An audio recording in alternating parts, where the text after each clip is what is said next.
이사야서 38장 15절 말씀, 이사야 38장 15절 시작.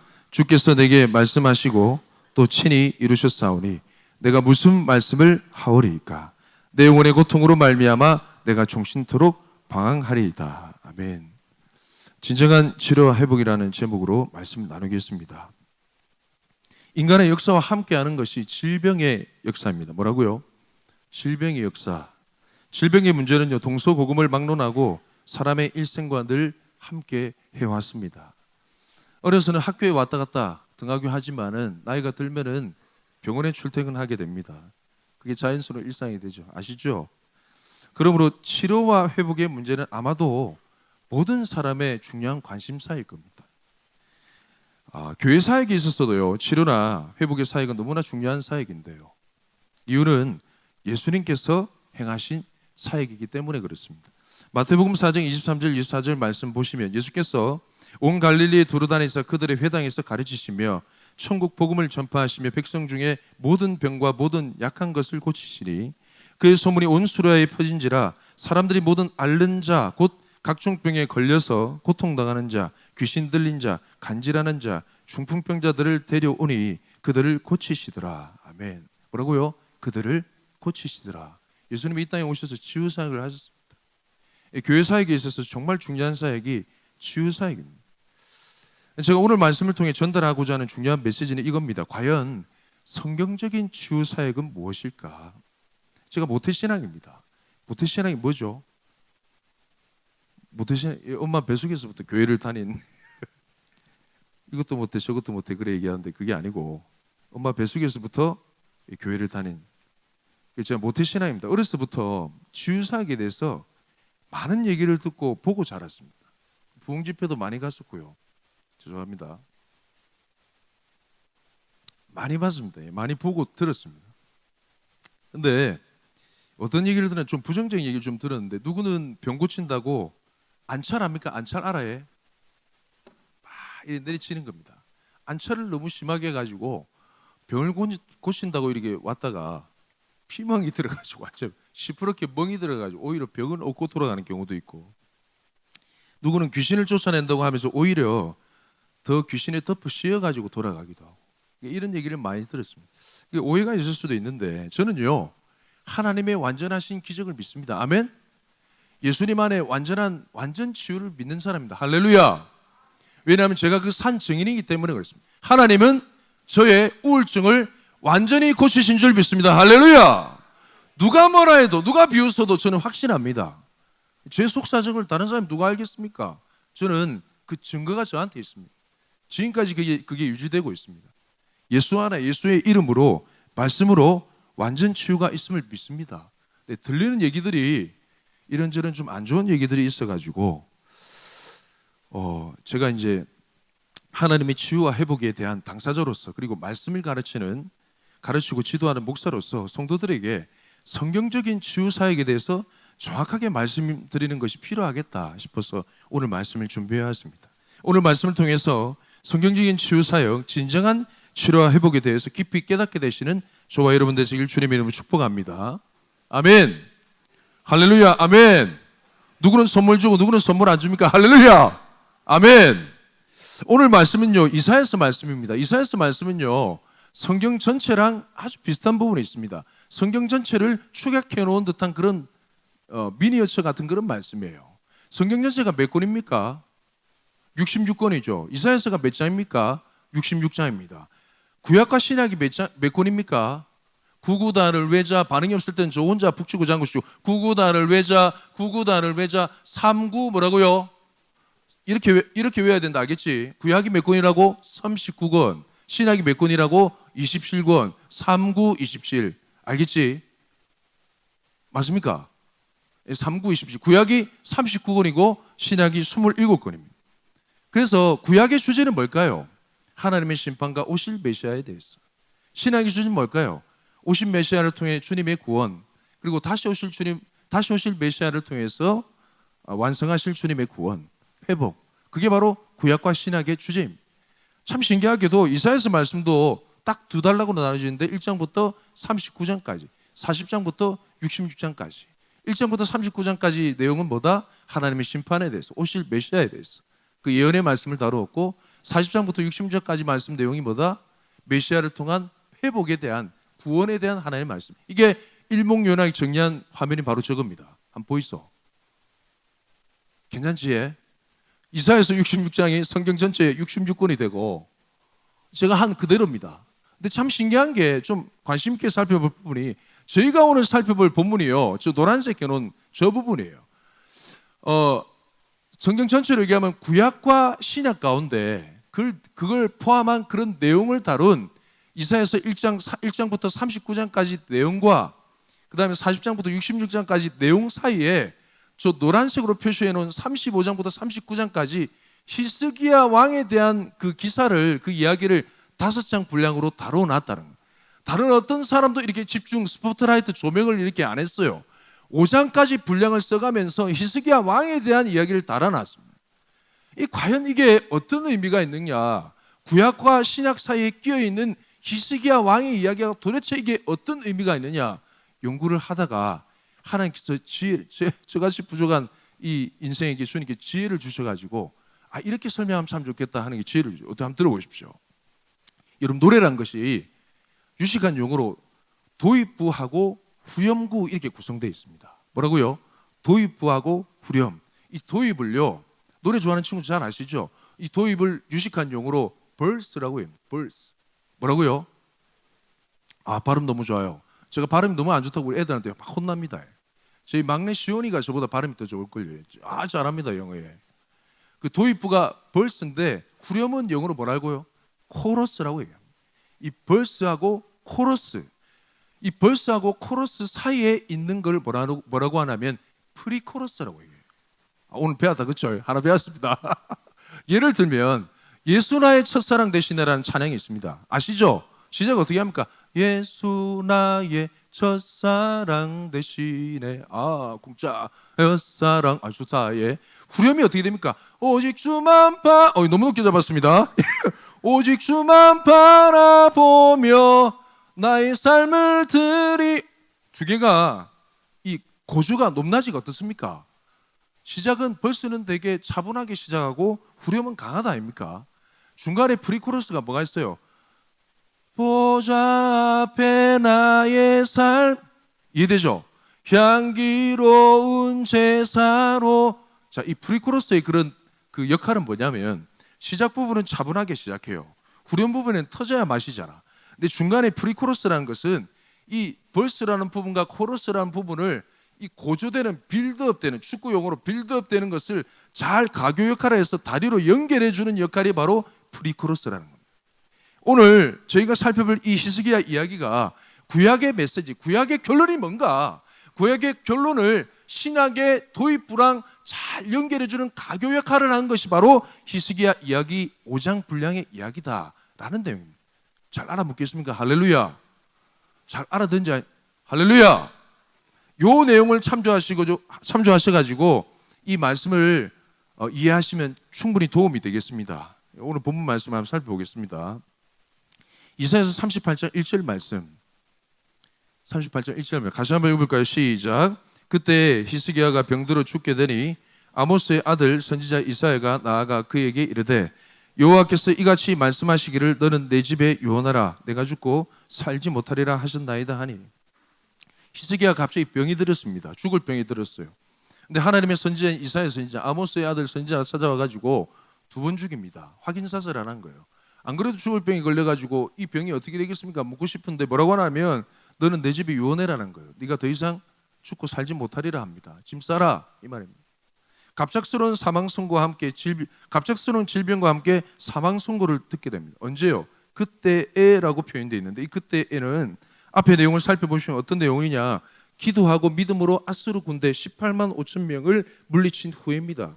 어떻게 보면 영적으로 대성을 거두고 영적으로 귀한 업적을 남기고 영적으로 놀랄만한 일들을 남기고 난 이후에 이런 일이 있었다. 참 억울한 인생이다, 그렇죠? 하나님 보실 때 기뻐하시는 삶을 살았는데 불구하고 사망 선고를 당하는 거예요. 이유가 모르겠어요. 그때 나이, 히스기야 왕이 39세의 나이, 너무 꽃다운 나이, 너무나 꽃다운 뭔가 펼칠 만한 그런 중년의 나이를 전문용어로 꽃중년이라 표현합니다. 히스기야의 나이 39세 꽃중년의 그 나이에 네가 죽고 살지 못하리라 사망 선고를 듣게 됩니다. 여러분 같은 사망 선고 들으면 어떻게 할까요? 어떻게 하겠습니까?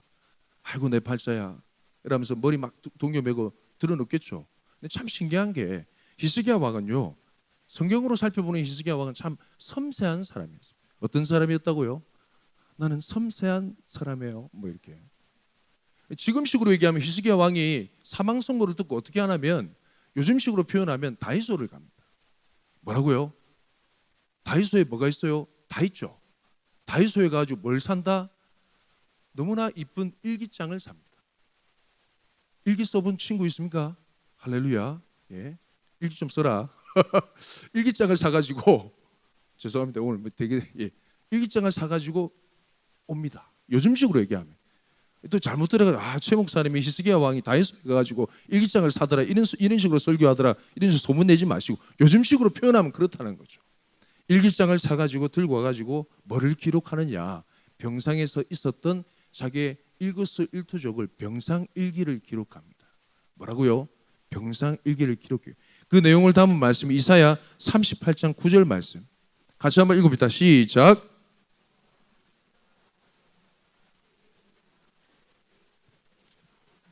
예, 병상일기를 병들었다가 그의 병이 나을 때 죽을 병에 걸렸다가 다시 살아났을 때 그 모든 과정을 기록을 했습니다. 참 섬세한 왕이었습니다.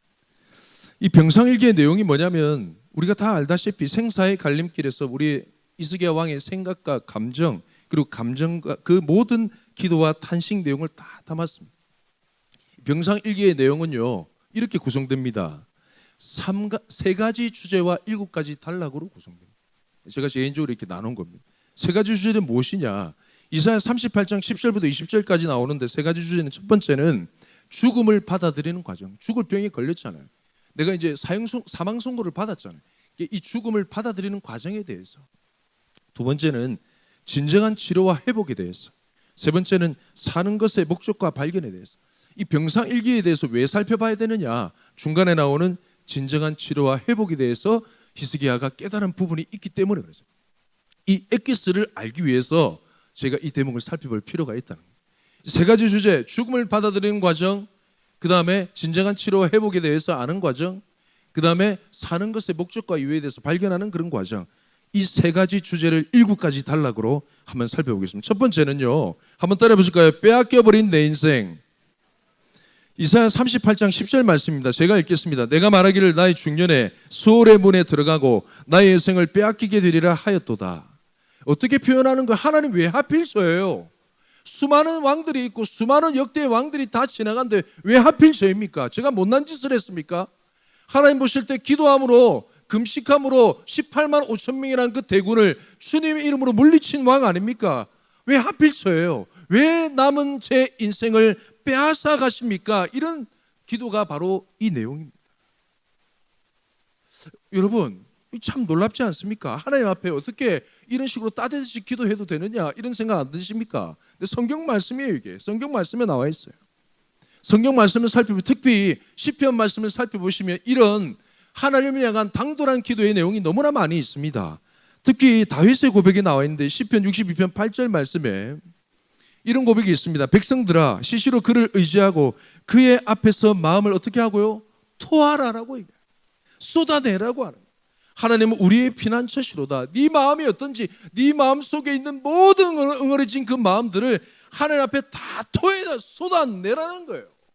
저 원수의 이빨을 꺾어주시고 저 정수리를 뽀개어주시고 이런 내용이 있다니까요. 이게 말씀입니다. 성령의 감동을 통해서 시편 기자가 고백한 말씀이라고요. 여러분 그런 의미에서요 하나님은요 점잖은 우리의 기도 원치 않으십니다. 할렐루야. 복이 있을지다. 할렐루야. 소망이 있다. 아멘.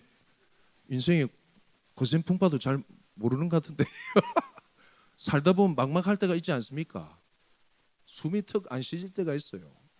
아무것도 하기 싫을 때가 있습니다. 제가 뭐 그런 얘기 많이 했죠. 진짜 아무것도 할 수 없을 때 막막할 때 교회 본당이 찾아옵니다. 저도 그래 많이 했습니다. 밤에도 잠이 안 와서 밤에도 찾아옵니다. 왜요? 할 게 기도밖에 없으니까. 기도가 잘 안 나와요. 때로는 이 장의자 이 책상을 막 두들기면서 고래고래 과음을 지릅니다. 하나님 어찌하시겠습니까? 어찌하시려고 일하십니까? 막 대들듯이. 참 놀라운 게 저도 짧은 세월이지만 인생을 살아보니까 그런 기도를, 그런 상한 마음을 주님께서 받기를 원하신다는 거예요. 사랑하는 성도 여러분, 오늘 이후로 저와 여러분의 심령 가운데 응어려진 그 마음을 하나님 앞에 다 쏟아 부으시길 주님으로 축복합니다. 하나님은 우리의 고상한 기도가 아니라 우리의 상한 마음을 받기 원하세요. 상한 마음으로 드리는 기도를 원하십니다. 다 쏟아내시기 바랍니다. 아버지 하나님 아니세요? 아버지 하나님이시잖아요. 우리를 지으시고 창조하시고 모든 걸 주시는 우리 아빠 하나님 앞에 못할 말이 뭐가 있냐 이 말입니다. 하나님은 그런 우리의 마음을 듣기를 원하신다. 두 번째 단락은 뭐냐면 죽음 앞에서 가장 아쉬운 것. 이게 바로 두 번째 단락입니다. 히스기야가 죽음을 맞닥뜨리니까 인생에 있어서 아쉬운 것이 있더라 이 말입니다. 이사야서 38장 11절 제가 읽을게요. 내가 또 말하기를 내가 다시는 여호와를 배웁지 못하리니 산자의 땅에서 다시는 여호와를 배웁지 못하겠고 내가 세상 거민 중에서 한 사람도 다시는 보지 못하리라 하였도다. 뭐가 아쉬운 거예요? 한마디로 얘기하면 가장 아쉬운 것이 관계입니다. 뭐라고요? 관계. 여 사람 쳐다보이소. 할렐루야. 사랑하는 관계입니까? 예, 더 이상 묻지 않겠습니다. 오늘 말씀이 보면 다시는 여호와를 배웁지 못하고 어디서? 산자의 땅에서. 그리고 뒤에 보면 세상 거민 중에서 한 사람도 다시는 보지 못하리라. 어디에서? 산자의 땅에서. 내가 살아있을 때 하나님을 배웁지 못하고 한 사람도 사랑하는 교우와 형제들을 보지 못하는 것, 이게 가장 아쉽더라 이 말입니다. 여러분 김형석 교수님 아십니까? 맞지? 김형석 교수님, 연세대학교 철학과 명예교수님, 올해 나이가 104세예요. 대단합니다. 이 어르신이 정정합니다. 막 강의도 하시고 정신이 멀쩡하고 막. 최근에 인터뷰를 했는데 그 기사 내용에 이런 내용이 있었습니다. 인생에서 건강도 중요하고 경제적 문제도 무시할 수 없는 등 여러 중요한 요소가 많은데 본인이 내가 100년을 넘게 살아보니 우리 인생에서 사랑이 가장 중요하다는 것을 알게 됐습니다. 뭐라고요? 사랑이 가장 중요하더라. 사랑은 희망이고 만병통치약이면서 우리 삶에서 없어서는 안 되는 것입니다. 절로 아멘이 나오더라고요. 할렐루야. 사랑이 뭡니까? 혼자 사랑할 수 있어요? 상대가 있어야, 쿵짝이 돼야 사랑할 수 있는 거잖아요. 그래서 하나님께서, 그래서 예수님께서 우리 가운데 계명을 주신 것이 두 가지를 딱 주셨어요. 하나님 사랑, 이웃 사랑. 왜 이것이 우리의 계명인가? 이유를 알 것 같아. 너무 소중하고 생명과도 같고 만병통치약이기 때문에. 할렐루야. 그런 주님의 계명을 늘 실천하며 사시길 축복합니다. 아멘. 죽고 나면 못하는 것이 이겁니다. 살아있을 때 많이 해야 되는 것이 이거예요. 찬양하실 때 뜨겁게 찬양하시고, 우리 찬양팀들도 너무 열정적으로 찬양한 모습이 제가 감격이 돼가지고, 할렐루야. 너무 좋더라고요. 살아계실 때 이 산자의 땅에서 하나님을 뜨겁게 사랑하시기 바랍니다. 주변 다시 한번 보십시오. 주변 주위 사람 한번 쳐다보이소. 주님의 이름으로 사랑합니다. 시작. 산자의 땅에서 마음껏 사랑하시고 섬기고 격려해 주시고 보듬어 주십시오. 할렐루야. 이것이 사망 선고를 당한 사람에게 그렇게 아쉬운 부분이라는 거예요. 그래서 우리 살아있는 사람은 잘 해야 될 줄 믿습니다. 세 번째 단락은 뭐냐면 죽음은 나의 운명이라. 이제 서서히 죽음을 나의 운명으로 받아들이는 거예요. 이사야서 38장 12절 14절 내용을 보면 12절에는 어떤 내용이냐, 육신의 장막 즉 생명을 거두어 가시는 하나님에 대해서 다루었습니다. 13절에는 어떤 내용이냐, 완전한 죽음으로 인도하시는 하나님에 대해서 다루었습니다. 14절 말씀에는 어떤 내용이냐, 죽음에 대한 두려움이 얼마나 섬뜩하고 심했던지 하나님 나의 고통과 함께해 주십시오 간절히 요청하는 그런 대목이 있습니다. 이처럼 죽음에 대해서 서서히 깨달아가고 받아들이는 히스기야 모습 가운데 드디어 네 번째 단락, 정말 중요한 네 번째 단락, 드디어 이 고통 중에 깨달음의 순간이 옵니다. 할렐루야. 하나님의 말씀에 대한 깨달음이 임하는 거예요. 너무나 중요한 별표 5개. 이사야서 38장 15절 말씀에 그 내용이 나오는데 이 하나님의 말씀에 대한 깨달음, 고통 중에 깨달음이 두 가지 내용으로 정리됩니다. 이것이 바로 진정한 치료와 회복인 줄 믿습니다. 사랑하는 성도 여러분, 진정한 치료와 회복이라는 건요, 물론 병 자체가 낫는 것도 중요한 회복이지만은 진정한 치료와 회복이란 딱 이 두 가지로 정의되는데 한번 따라해 보실까요? 첫 번째, 말씀대로 되는 인생. 말씀대로 되는 인생. 두 번째는 말씀 따라 사는 인생. 할렐루야. 성경적인 치유사에게 모델링은 이 두 가지입니다. 말씀대로 되는 인생. 이 병은 죽을 병이 아니라 이러면 낫는 거예요. 아멘. 아멘이십니까? 말씀이 그렇다면 그렇다 하는 거예요. 왜요? 이 말씀이 나를 창조하시고 살리신 말씀이기 때문에. 이 병은 하나님의 영광을 위한 것이라면 영광 돌리는 거예요. 말씀대로 되는 인생을 깨닫기 시작. 두 번째는, 여러분, 이 두 번째가 더 중요합니다. 병이 났었다고 해서 막 이렇게 막 화들짝 놀래거나 막 상기가 돼가지고 뭐 너무 그렇게 할 필요가 없는 것이, 계속 그 신앙이 유지되기 위해서는 한 번 병이 났는 거, 한 번 말씀 따라 되는 인생보다 더 중요한 것이 말씀 따라 사는 인생. 매일매일 순간순간 말씀과 동행하겠습니다 라는 결단인 줄 믿습니다. 할렐루야. 이사야서 38장 15절 상반절 말씀에 보시면 이런 내용이 있습니다. 같이 한번 읽어볼까요? 시작. 주께서 내게 말씀하시고 또 친히 이루셨사오니 내가 무슨 말씀을 하오리까? 아멘. 자신의 죽음이 하나님의 말씀으로 인한 것임을 인정하고 믿음으로 고백한다는 거예요. 죽음조차 하나님 말씀대로 하나님 말씀하셨기 때문에 내게 이루어지는 거란 엄청난 신앙입니다. 결국은 내 삶과 내 인생, 내 인생의 시작, 내 인생의 합격, 내 인생의 결혼, 내 인생의 자녀들, 이 모든 것들이, 내 인생의 죽음, 마지막 내 인생의 사명, 이 모든 것들이 나를 향한 하나님의 약속된 말씀대로 되는 것이다. 그걸 깨닫는 순간부터 진정한 치료와 회복이 시작될 줄 믿습니다. 두 번째는요, 말씀 따라 사는 인생입니다. 이사야 38장 15절 하반절 말씀을 보시면요, 한번 읽어볼까요? 시작. 내 영혼의 고통으로 말미암아 내가 종신토록 방황하리이다. 너무 번역이 아쉬워요. 개역 개정인데 번역이 너무 아쉽습니다. 이 번역을, 제대로 된 번역을 보려면, 이전에 그 김학철 교수님이었습니까? 누구셨죠? 제가 이름이 헷갈리는데, 마사 성경, 그 원어의 의미를 그대로 살려 번역해놓은 마사 성경을 살펴보니까 이렇게 되어 있더라고요. 해놨어. 감사합니다. 마사 성경 번역을 한번 읽어볼까요? 시작. 나는 내 영혼의 고통으로 인하여 내 모든 연수 동안에 신중히 길을 걸을 것이라. 아멘. 자, 이게 완전 다른 의미잖아요. 이는 내 영혼의 고통으로 인하여 내 모든 연수 동안에 신중하게 말씀을 따라 살겠습니다 라는 그런 고백입니다. 남은 여생을 말씀을 따라 신중하고 조심스럽게 걸어가겠습니다 라는 신앙 고백입니다. 자, 이 상하반절의 내용을 종합하면 어떻습니까? 하나님의 말씀으로 말미암아 나의 죽음도, 하나님의 말씀으로 말미암아 나의 생명도 주어지는 줄 믿습니다 라는 고백과 동시에 나의 남은 여생, 비록 한 시간이 될지언정, 하루가 될지언정 말씀을 따라 신중하게 조심조심 한 걸음 한 걸음 걸어가겠습니다 라는 그 깨달음을 깨달았다.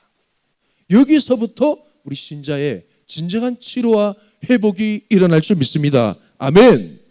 그래서 너무나 중요한 영적인 원리는요, 영혼의 고통 가운데 그는 자신의 질병, 히스기야는 자신의 질병, 자신의 형편을 더 이상 바라보지 않았습니다.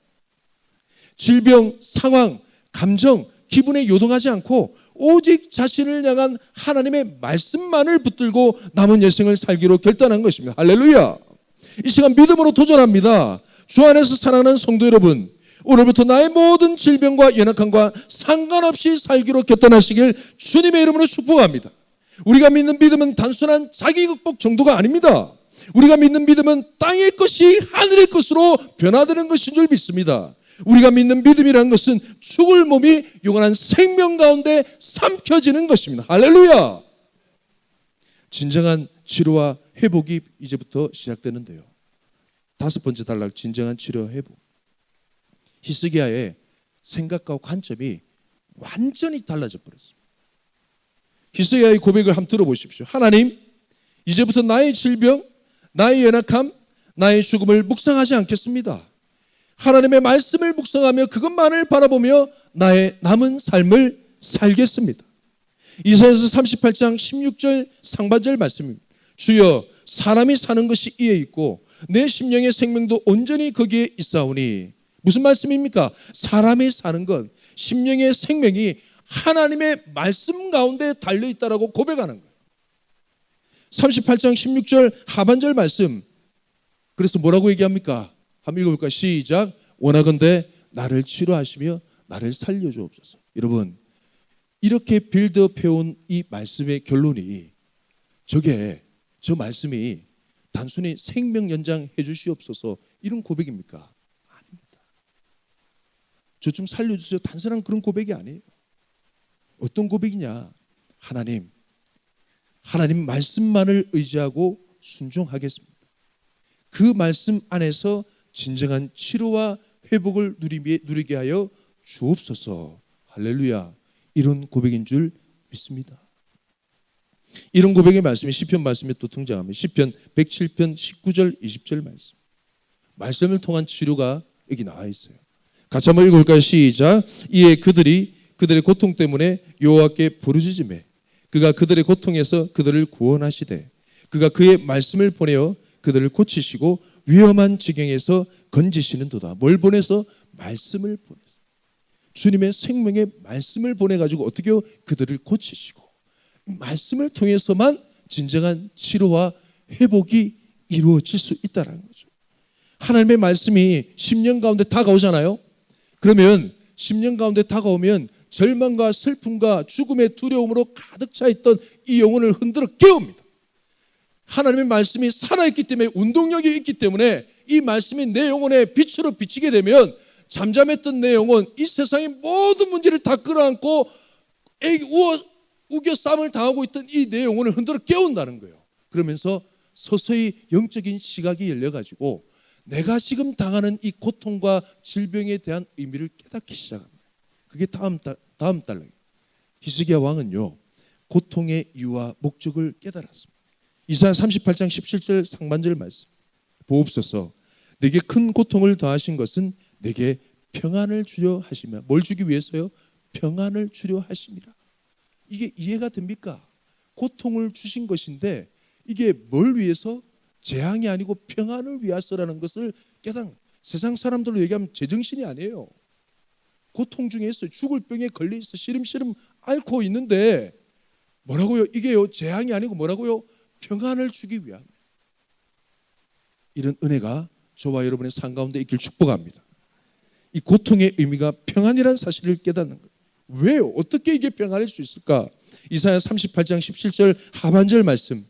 시작. 주께서 내 영혼을 사랑하사 멸망의 구덩이에서 건지셨고 내 모든 죄를 주의 등 뒤에 던지셨나이다. 할렐루야.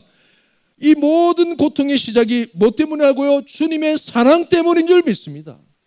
이렇게 힘든 상황이 뭐 때문이라고요? 하나님의 사랑 때문이라고 고백하는 거예요. 왜 이게 사랑입니까?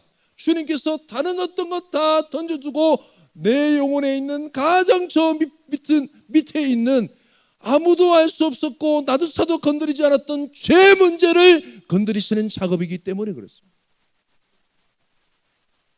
내 영혼을 사랑하사 멸망의 구덩이에서 건지셨고 그 다음 뭐라고요?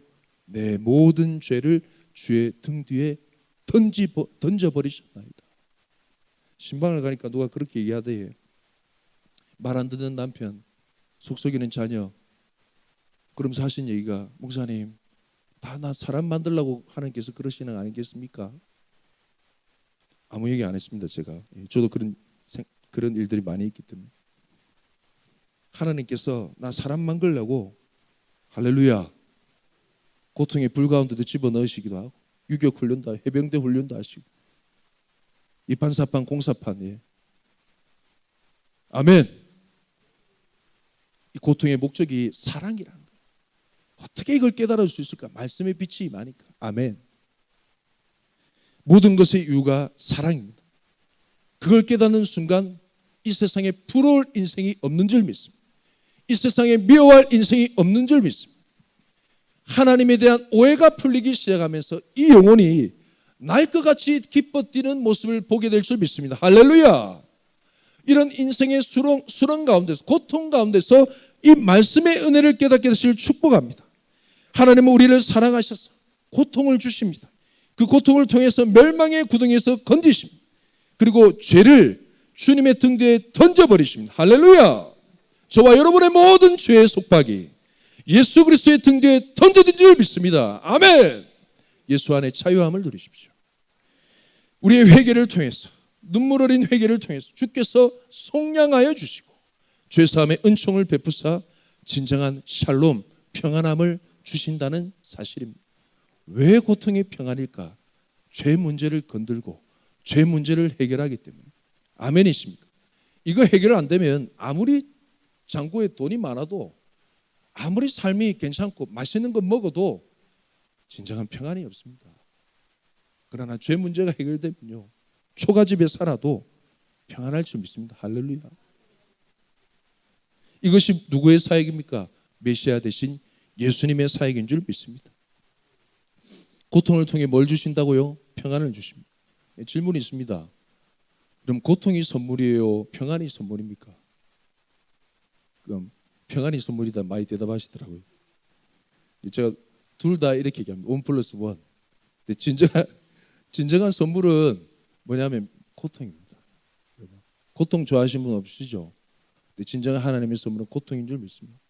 그만큼 저희가 완악하고 교만하기 쉬운 그런 존재예요. 이 소간지를, 속에 있는 이 고질적인 죄 문제를 고칠 길이 없어요. 저도 최고집 아닙니까? 그러다 곱슬머리고 대책이 없습니다. 이게 무슨 수로 고칩니까? 하나님 아니고서는 이게 제 아내가 아무리 얘기해도 이게 제가 듣지를 않아요. 완악한 기가 돼가지고 하나님께서 고통을 주심을 통하여서 바꾸시는 줄 믿습니다. 할렐루야. 그런 은혜가 있길 축복합니다. 이제 마지막 단락입니다. 이 마지막 단락, 사는 것의 이유와 목적을 깨닫기 시작합니다. 할렐루야. 이사야 38장 19절 말씀, 오직 산자 곧 산자는 오늘 내가 하는 것과 같이 주께 감사하며 주의 신실을 아버지가 그의 자녀에게 알게 하리이다. 아멘. 죽었다가 살아난 히스기야의 담대한 고백은 무엇입니까? 여러분, 동네 사람들 이러면서 들어보라는 거예요. 우리가 하루를 살면서 마땅히 해야 할 것은 나를 드러내고 나를 자랑하는 것 절대 아닙니다. 그런 인생 다 망하게 되어 있습니다. 후회하지 마세요. 그러면서 뭐라고 얘기하는 거예요? 마땅히 우리에게 생명 주신, 살려주신 하나님께 감사하고 그분만을 찬양한 겁니다 라고 얘기하는 거야. 할렐루야. 시편 118편 17절 말씀 이렇게 고백합니다. 내가 죽지 않고 살아서 여호와께서 하시는 일을 선포하리로다. 아멘. 죽지 않고 산 자, 저와 허물로 마땅히 죽어 마땅한 우리에게 생명 주신 하나님의 은혜를 경험한 자, 죽지 않고 산 자, 살리심의 은혜를 경험한 자, 어떻게 해야 됩니까? 하나님이 나에게 행하신 일을 자랑하며 살아가야 될 줄 믿습니다. 하나님의 영광을 선포하고 예배자를 세우는 그런 사람이 되어야 될 줄 믿습니다. 나에게 행하신 크고 놀라운 일, 나의 질병을 고치시고 나를 새롭게 하시고 내 인생을 완전히 바꿔주신 하나님의 은혜를 고백하며 자랑해야 될 줄 믿습니다. 할렐루야. 이제 마지막입니다. 그렇게 질병이 치유되고 해피엔딩이 되면 얼마나 좋을까요? 근데 성경 말씀은 끝머리에 조금 찝찝하게 이렇게 스토리를 탁 꺾습니다. 어떻게 꺾느냐? 히스기야 왕이요, 어떻게 합니까? 교만합니다. 역대하 32장 25절 말씀 같이 한번 읽어볼까요? 시작. 히스기야가 마음이 교만하여 그 받은 은혜를 보답하지 아니하므로 진노가 그와 유다와 예루살렘에 내리게 되었더니. 스토리가 앞에서 다 끝났으면 얼마나 좋았을까? 맞죠? 근데 이게 앞에서 안 끝나요. 근데 이게 이렇게 안 끝나는 이유가 있겠다 아닙니까? 한번 살펴보자고요. 히스기야가 마음이 교만했습니다. 그래서 하나님의 은혜에 보답을 하지 않습니다. 진노가 유다 이스라엘의 예루살렘에 다 내리게 됐습니다. 제가 질문이 있습니다. 한번 물어볼게요. 여러분, 히스기야가 병이 고침 받았습니까? 안 고침 받았습니까? 말이 이상하네. 고침을 받았습니까? 안 받았습니까? 받았죠. 살았습니다. 제가 또 질문해 보겠습니다. 그런데 완전히 치유가 됐습니까? 안 됐습니까? 예, 완전한 치유가 안 됐습니다. 교만했잖아요. 그래서 여러분, 제가 치유사역에 대해서 성경 말씀을 통해 담대히 증거하겠습니다. 여러분, 질병이 나는 거 중요합니다. 근데 질병이 나는 것보다 더 중요한 건 이 질병이 낫고 난 이유가 더 중요합니다. 병이 고침받아도 하나님은 예수님은 이 땅에 오셔가지고 내 믿음이 너를 구원했다 했습니다. 전인적인 치유를 선언하신 겁니다. 단순히 육체의 질병만 치유받았다고 해서 완전한 치유가 일어나느냐? 아닙니다. 아니라는 거예요. 이해되십니까? 그래서 여러분, 치유받았다, 내가 치료받았다, 병이 나았다, 회복이 되었다, 한번 치료받은 거 가지고 막 울고 먹고 간증하러 다니고 이게 되게 위험천만한 일임을 제가 신앙생활 해보고 사역하면서 알게 됐습니다. 그것보다 더 중요한 것이 지금 이 일상을 어떻게 살아가는가, 그게 더 중요하더라는 겁니다. 안 그러면 히스기야처럼 교만에 빠질 수도 있다라고 경고의 말씀으로 이 말씀을 주시는 거예요. 아멘이십니까? 그러면 어떻게 해야 진정한 치료와 회복이 임합니까? 어떻게 해야 진정한 치료와 회복이 임할까요? 이 답을 이제 알겠다 아닙니까? 회개하고 자복하여 어디로 돌아가야 된다? 말씀 앞에 돌아가야 될 줄 믿습니다. 그게 진정으로 회복되는 길이랍니다. 역대하 32장 26절 말씀. 역대하 32장 26절 시작. 히스기야가 마음의 교만함을 뉘우치고 예루살렘 주민들도 그와 같이 하였으므로 여호와의 진노가 히스기야 생전에는 그들에게 내리지 아니하니라. 아멘. 교만함을 뉘우쳤습니다. 회개했습니다. 말씀으로 돌아가니까 하나님께서 당대에는 주님의 진노를 내리지 않으셨습니다. 이것이 하나님의 말씀대로 되었다라는 것입니다. 그래서 히스기야가 인생 말미에 이사야서 마지막 결론에 프리코러스 마지막 부분에 뭐라고 얘기하느냐? 이사야 39장 8절 말씀. 이게 결론절입니다. 너무 중요한 부분입니다. 시작. 히스기야가 이사야에게 이르되 당신이 이른바 여호와의 말씀이 좋소이다 하고 또 이르되 내 생전에는 평안함과 견고함이 있으리로다 하니라. 아멘. 이게 누군가는 해석하기를 이기적인 고백이다 이렇게 얘기하는데 절대 그렇지 않습니다. 하나님의 말씀대로 진노를 거두시고 당대에 진노를 내리지 않겠다고 하셨기 때문에 그 하나님의 하신 말씀이 선하고 좋습니다라는 믿음의 고백인 줄 믿습니다. 할렐루야. 그의 인생 교만하고 엎치락뒤치락 하는 그의 인생의 결론은 뭐냐면 하나님의 말씀이 선하십니다. 하나님의 말씀이 좋습니다라는 결론입니다. 가운데 노란색 부분 아까 보셨죠? 그 노란색 부분의 결론이 뭐라고요? 하나님의 말씀이 좋습니다. 구약에서부터 구약의 메시지에서부터 심판에 대한 메시지에서부터 히스기야 왕의 이야기를 통해 가지고 결론 짓는 내용이 뭐라고요? 하나님의 말씀이 좋고 하나님의 말씀이 선합니다라고 고백하는 것이야말로 진정한 치료와 회복의 시작이라는 결론 메시지예요. 이게 프리코러스의 결론입니다. 그러면 뒤에 후렴 코러스가 나오면 어떤 내용이 나와야 됩니까? 하나님의 말씀에 대한 내용이 나와야 된다 아닙니까? 한번 맞춰볼까요? 이사야 40장 1절 말씀 시작. 너희의 하나님이 이르시되 너희는 위로하라 내 백성을. 무슨 말씀으로 위로할까요? 8절 말씀 시작. 풀은 마르고 꽃은 시드나 우리 하나님의 말씀은 영원히 서리라 하라. 아멘. 다시 한번 시작. 풀은 마르고 꽃은 시드나.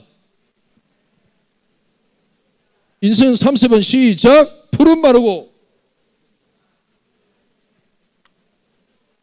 여러분, 진정한 치료는요, 진정한 치유 사역은 주님의 말씀으로 충만한 사역이 바로 충만해지는 것이 바로 진정한 치료인 줄 믿습니다. 할렐루야. 저는요, 죽었다 살아난 사람이 있다 해도 콧방귀 낍니다. 되게 교만해 보이죠. 근데 성경 말씀을 통해 담대하게 얘기합니다. 암덩어리가 떨어져 나갔더라 해도 쳐다 안 볼 겁니다.